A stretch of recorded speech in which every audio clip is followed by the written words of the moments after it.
Most drawers are a one-trick pony. They store junk, and that's boring. Let's fix that. So hear me out. In this video, I focus on building 3 visually stunning drawer features that touch 3 different human sensors. And by doing so, hopefully, I turn something ordinary into extraordinary. If you like where I'm headed, hit the like button and drop a comment below on which of the 3 features you like the most. And if you don't have a favorite, well, just lie to me and comment bananas. I think I glued it to the surface. Now on to the project. On my last video, I built a high-end piece of furniture that is a writing style type desk. And I purposely did not put a drawer in it because I saw an opportunity to add something new to it, because drawers are more or less a pretty singular function in that they just hold junk. And I wanted to add form, not just function to it, in the sense of how we interacted as humans. So like the touch, the visual, the audible aspect of it. You know, you pulling the drawer out, you can hear it. And the first thing I'm doing right here is half-blind dovetails, which hits kind of the visual component of it. And it's more or less a tried and true aspect of joinery or traditional joinery and woodworking. So I'm doing a half-blind dovetail here.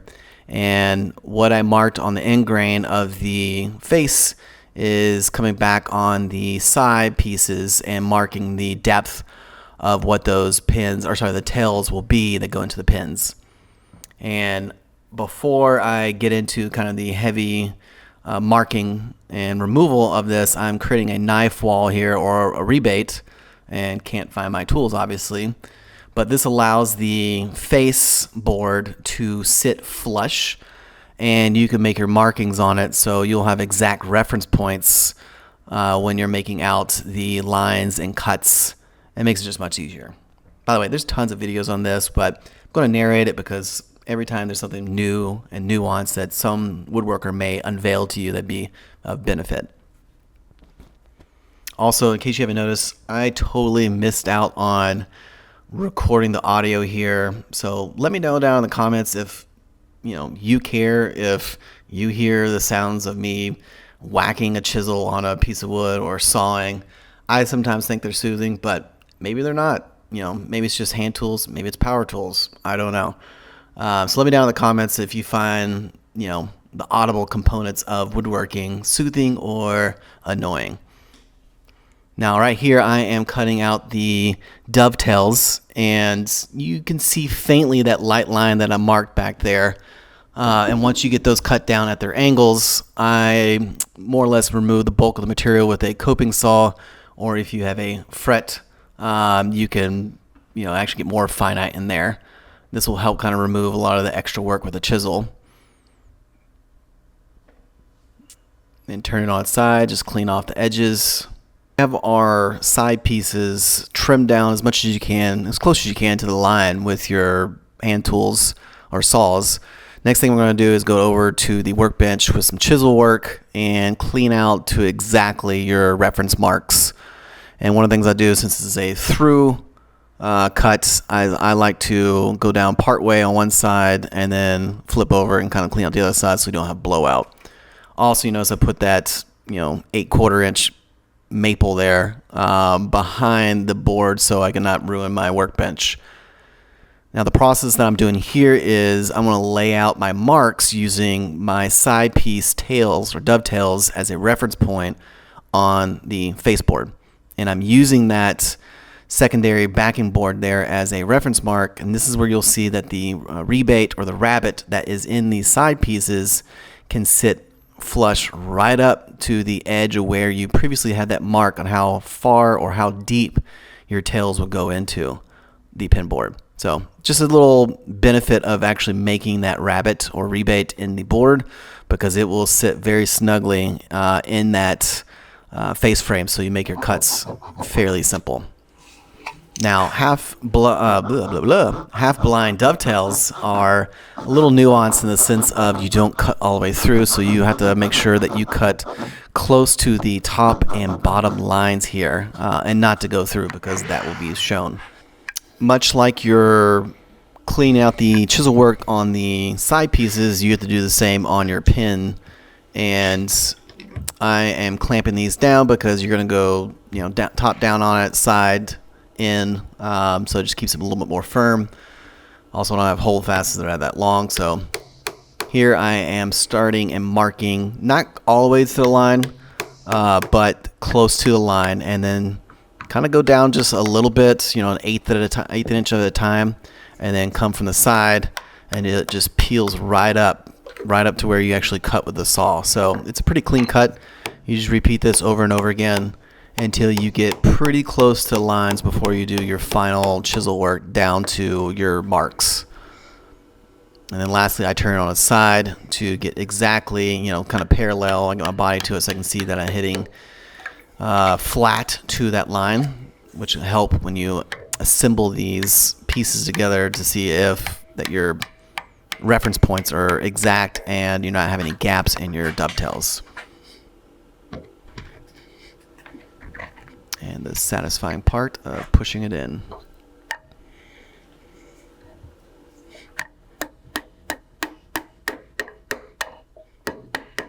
Not too bad. And also, FYI, this is only my third one I've ever done. I did 2 practice ones just before this, so pretty fresh at building dovetails. This next part of the build, I'm more or less showing you a visual here that I do not want to cut through my pins, but I'm also marking where I need to route out a dado cut so my tray at the bottom of the drawer can fit in. And the reason for that is that I want to cut all the way through end to end of these pieces, and I want to do it in such a way that it doesn't hit the show pieces of this. And safety first. I'm sure I'm going to get a lot of friendly reminders down in the comments below on that one. But what I'm doing here is I'm cutting out the first pass. I'm using a scrap piece of plywood, much like you would do for routing out the side walls of a cabinet drawer, and taking the first pass, running it through on all these before I make a change on my table saw fence. And you want to just creep up on that until you get a nice, good, snug fit. Now, one thing I'm going to call out here is that I am going to be adding a new element on the piece of plywood, and I don't have it built yet. So a little in hindsight, that might have been better to do, but you get an idea of how much space you got in the dado slot. So you want to just creep up on it before you wrap up the cuts. Now on to the second part of the human sensory component, touch. In case you haven't noticed, I touch pieces of wood. I just rub my hands constantly over things, so maybe I'm the only one, maybe I'm not, but it's one of the joys I get out of this. But this is some faux leather. If it looks like leather, awesome. If not, well, boo on you. And I am cutting out just a little bit of an overhang on the material because I want it to be able to fit right up to the edges. So I'm going to glue it first and then have it dialed back with a X-Acto knife. Now it's time to put some glue on it, and by glue I mean a lot of glue. And I got a giant card scraper over there because you want to get every single edge of this. You don't want any frayed ends. You don't want it to be sticking up. If we're going to use faux leather, you got to go all in, and you don't want to skimp. So here I am putting a bunch of glue on, deciding which angle that I want to try to adhere this to. And by the way, once you drop that, it gets very hard to move around, which I guess is a good thing.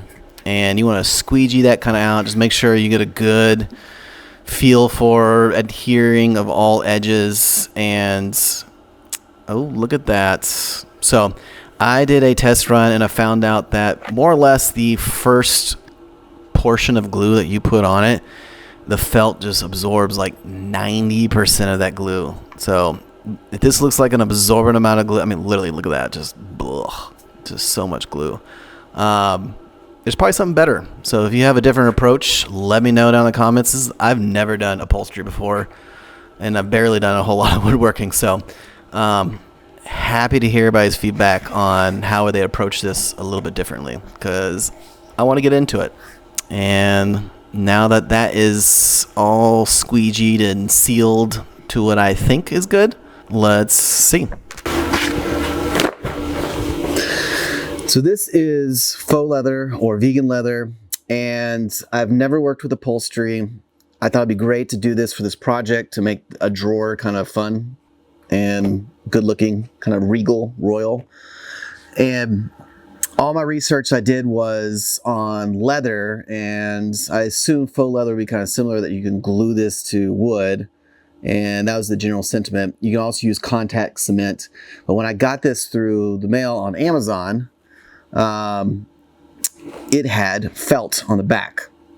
And I did a test run on it, and what I found was when I put a lot of glue down, the felt absorbed 90% of the glue, and it did not adhere to the wood itself. But when I did a second coat shortly after it absorbed in this, less than the 10-minute kind of window that you have for type bond, it adhered. So let's see if this worked out. Hopefully it did. And to give even pressure across the board, I put it under a bunch of weight of another table that I'm working on. So let's take a look.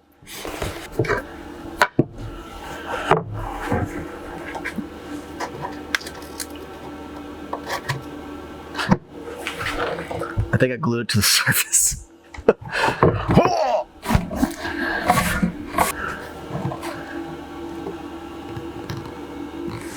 Uh-oh.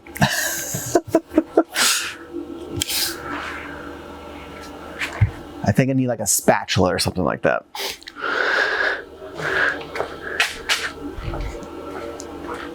I mean, this is a wood shop. I can use a chisel.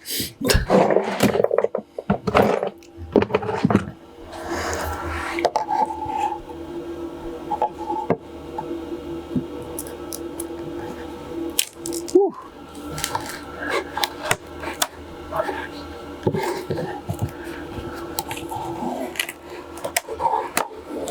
Okay.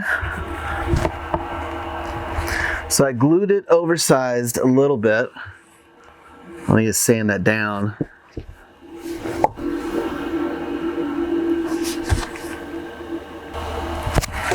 I think overall it stuck.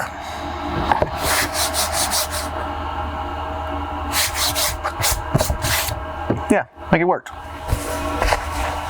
Well, we overcame that hurdle, and now on to the next part of making this drawer jazzy. And we're going to cut back. Just this time, I want to actually put a piece of backing on the back here. I think I cut my workbench a lot. So, forewarning there. And now I want to add another element that I think is fun, are some brass tacks. All right, the first thing that I thought when I made this was, I don't know, I was watching like some type of, I think it was like The Crown on Netflix, which is like the British, show about the monarch. And, every day the queen would get this box that was like red and it had brass pins in it. And I think this is the first time I'm actually thinking out loud, this is where all it came from. But I thought it'd be cool to build the same thing. And I've never done anything with upholstery, and I thought, okay, let's just jazz it up with some faux leather because I'm not made of money, and let's put some brass tacks in it. Ooh, that kind of rhymed. Anyways, I thought it'd be cool to put this in here, and since it's only a 1/4-inch piece of plywood, I can only do so big of these tacks. So most of them are like, I think a 1/2 inch kind of long shank, so that wouldn't work. And I found these on Amazon, of course, and when I got them, they were so tiny, but it still looked pretty cool. So I didn't have easy way of putting them in. And I'm using a nail punch here, but on the back side, because the other side just couldn't quite capture it without like teetering over left and right constantly. Anyways, I just wanted to show you me fumbling through this because, yeah, there was 62 of these pins that I put in, and it took probably like an hour. And then like the last 15 minutes of it, like all things we actually do multiple times in repetition, you learn how to actually do it a little bit better. And I decided to switch over just to lightly put it in, and ever so lightly tap it down with no angle on the hammer, and it went in just straight and perfect. So here it is in all its glory. The royal, whatever you want to call it, tray. Yeah, it's the royal tray. There you go. The next part of this is we are going to be putting in the what are we going to call these things? Battens, but that has a runner on the side of them so that the drawer can sit in and pull in and out without buying any hardware for the drawer itself. And I'm using a deck of cards, roughly like 1/8 of an inch, that I wanted the drawer to sit off the tabletop so that you don't hear a whole bunch of just tons of wood kind of being dragged across. I wanted the runners just be the only audible sound when you pull these out. And what I'm doing here is marking how far deep the drawers will come in, or at least the router, the dado portion of the runner. That way we don't kind of impede on the visual aspect of the dovetails. That way the battens can sit a little bit back further on the tabletop and you don't see them when you walk by the desk. And what I'm doing here, I'm not really sure if you saw that, but there's markings on the back of the router table. So this gives me an idea how far I need to stop so I can come here and do some chisel work to get this exactly square and kind of parallel or perpendicular, whatever the geometry term is for similar. And chiseling that out, getting that all dialed in so we can have a nice smooth sliding non-binding drawer pull. So there you go. Hits 2, maybe 3 human sensors of, you hear the audible of the slide. It doesn't bind. You got a feel for it. That feels kind of cool. And the visual aspect of it is that it's back a few inches, so it keeps the visual of the dovetail in. So yeah. Anyways, more in hindsight, that was kind of an afterthought, but the intention was to not prevent the runner to be impeding of the dovetails. This next part of the process, I am gluing inside of the pins and also the sides of the dovetails and getting this glued up so I can go on to kind of the next parts of the process while that dries. By the way, this is kind of a very satisfying part, but also stressful, even though you already done a dry fit. I know when you put glue in, it kind of swells the fibers up a little, so it gets a little tight. So you have to kind of get a little bit more persuasive in your assembly. And before it all dries, want to make sure that it is square and perfect, because you put in dados on the inside and you don't want your tray to fall out. You want a square. This last part really hits home on the touch component of the drawer, and I've seen, probably like a lot of people, various videos of someone who built a jig that does this, called a Naguri pattern. I think that's a Japanese term for just kind of beaten. I'll have to look that up. I'll put it as a text below. But you will take this and run really in any form or fashion. You can do patterns, but I thought a more organic look to this of just going random looked really good. My wife actually said it looks kind of like a mountain range, like a topographical map. So either way, thought it looked kind of cool. Let me know what you think it looks, the vibe, the feel. I really want to kind of get into building pieces with that texture because it does have an art form to it. This next part here, I am just dialing in or cleaning up the edges with a little light chamfer so it feels good to the touch, and we can ensure that you don't have any sharp edges that will make it less appealing when you touch the drawer. This next part we are putting in the back piece, and you can see that something is unique to this in the sense that we don't have front and back dovetails.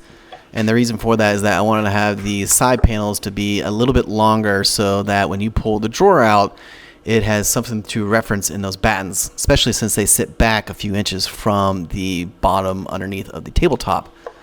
And to keep this all secure, and we're not doing dovetails, I still want to go with the visual route, and I thought it'd be good to have some dowels inserted in this to have a little bit of extra peel, but also makes the joinery strong.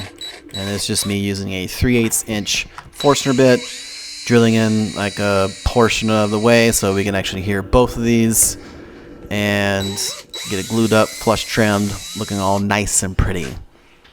And what we all love at the end of a project, when you finally get there after all the sanding and all, especially this hand work, it's insane. There's a reason why we don't do dovetails and everything's just by glue and screws. But when you got to go fancy, you go all in.